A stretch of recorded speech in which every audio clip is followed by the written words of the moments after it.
What up YouTube, Big Red here and welcome back. Alright, so here we go, part 2 of the 2-part series. Just the Jeep SRT. Going to throw some clear coat on this bad boy now. I'm using my SRT Jet 5000 RP 1.2 digital. And I'm going to be spraying it about I think I did this, yeah, about 2 bar, 2.1 bar. Get a slight fluctuation in the booth, nothing major. But yeah, full fan, 2 turns out on the fluid.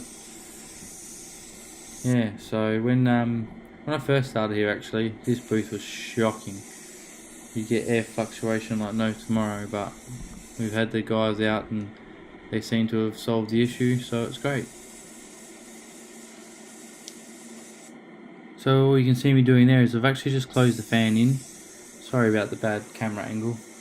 Like I said in part 1, I was just learning where to set the camera up on the new mask, and yeah, I didn't quite get it there. But anyway, like I was saying, I just wound the fan in, so that way I could shoot across the roof to get the inside of the sunroof edge.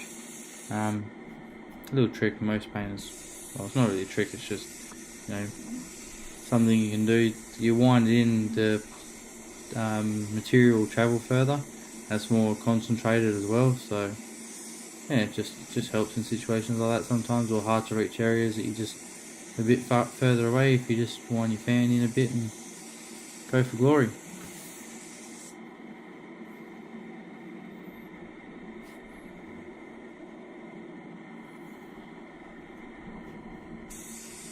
Yeah, so all in all, this Jeep came out pretty well, like really nice and clean. There's only like I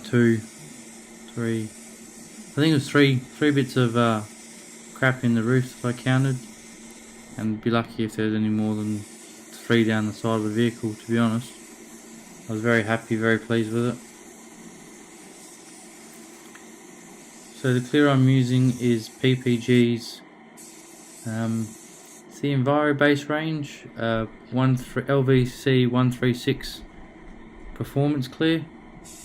It's actually I'm pretty sure it's the ultra high solid.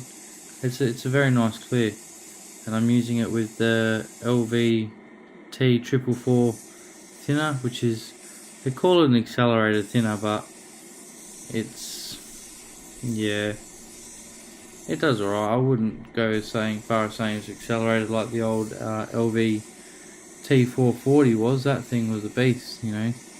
But no, it's LVT 444 is more of a mixture between, I'd say, like, say if you did about a 60-40 ratio of accelerated accelerated thinners with slow thinners. So yeah, does the trick.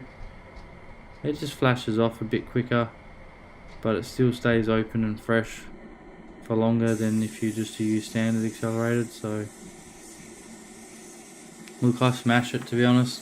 I smash the 444 thinners all day long. I've used it on my own vehicles.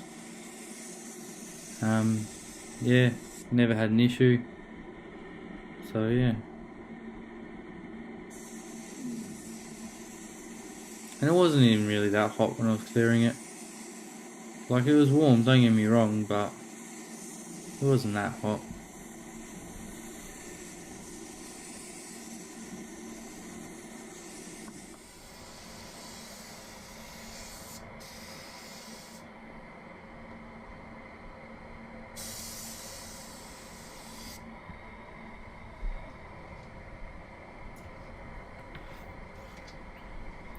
It's good having those stands. Boss getting those new stands for us. Pain in the ass, but when you got down the side of the car and you got to move it in there, climb up, paint the roof, hop down, move it out the way, paint the side of the vehicle. But yeah, they're brand new stands. I can't remember if I mentioned in the previous video. The boss actually bought them for me, well, for the workshop. I just got to use them first, because our old ones were a bit worn out, so I could do this job. And yeah, that's why there's no paper or anything on them. In hindsight, really, I probably should have just like taped them up. But yeah, look, honestly, I didn't really think about it. I actually kind of feel bad now. Brand new stands, got a bit of overspray on them, but alright, next time we'll do our best to remember to tape them up.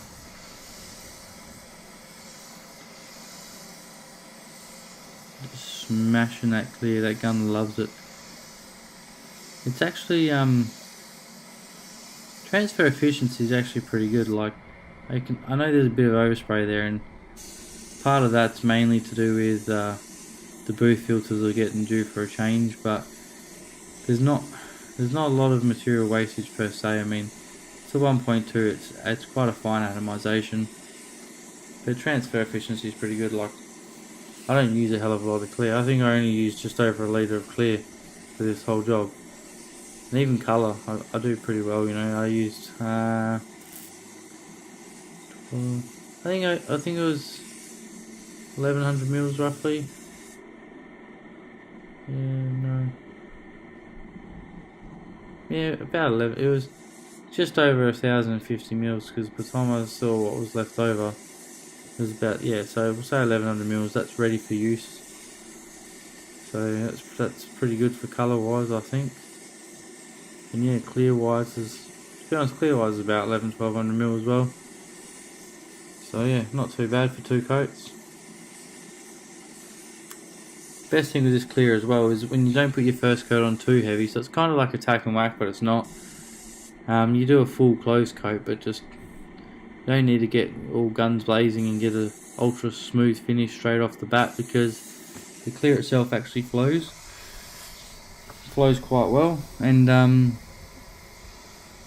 yeah, you know, you just put your second coat on that a little bit heavier, and it comes out quite nice. But because, you know, like I said, you don't put your first coat on super heavy, you just do a nice even closed coat. By the time you've gone around and done all the panels, she's flash, mate, ready to go, smash it again.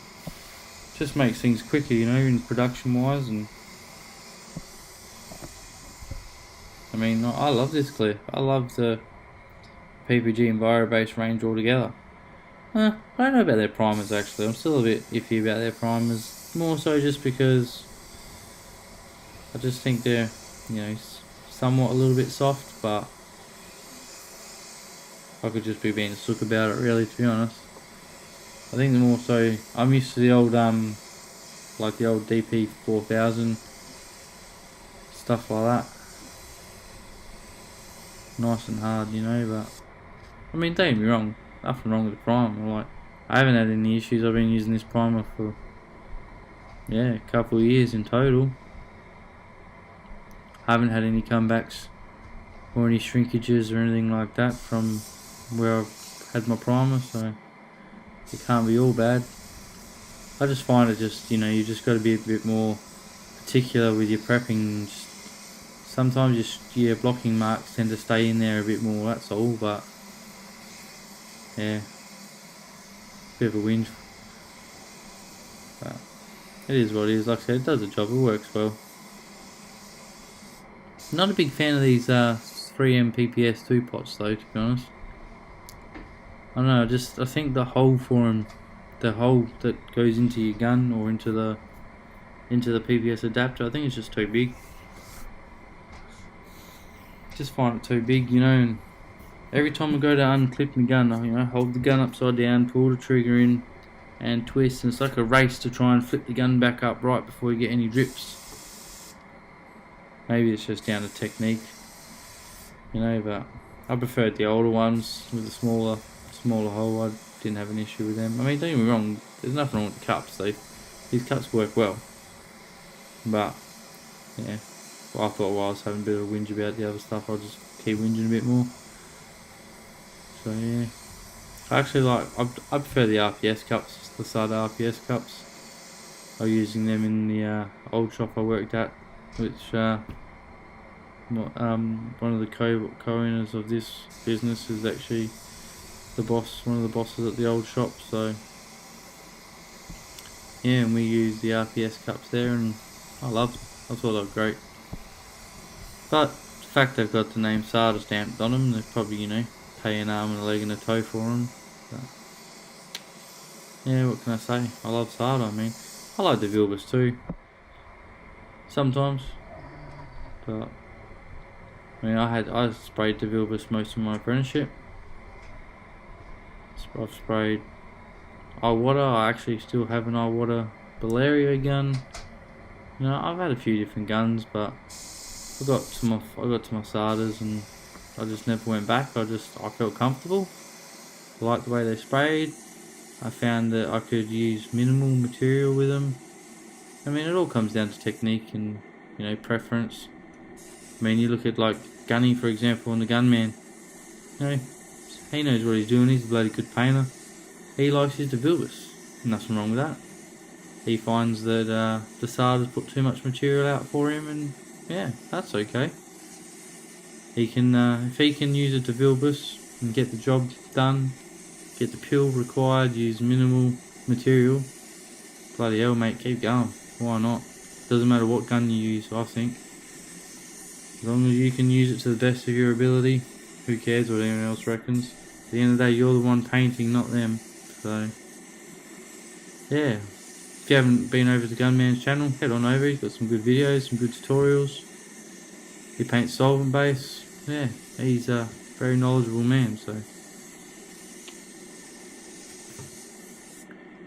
anyway, this job's pretty well just about done now. So, I'll stop boring you with me chit chat. Let you watch the last little bit of it, and yeah, let me know what you think. Give it a thumbs up, and we'll look forward to seeing you on the next video. I might try and do a bit of might try to talk while I'm painting. See if I can't make something happen like that. I don't know if you'll be able to hear me, but we'll give it a go. Give it a bit of an experiment. Alright guys, have fun watching the last little bit, and we'll catch you on the next one.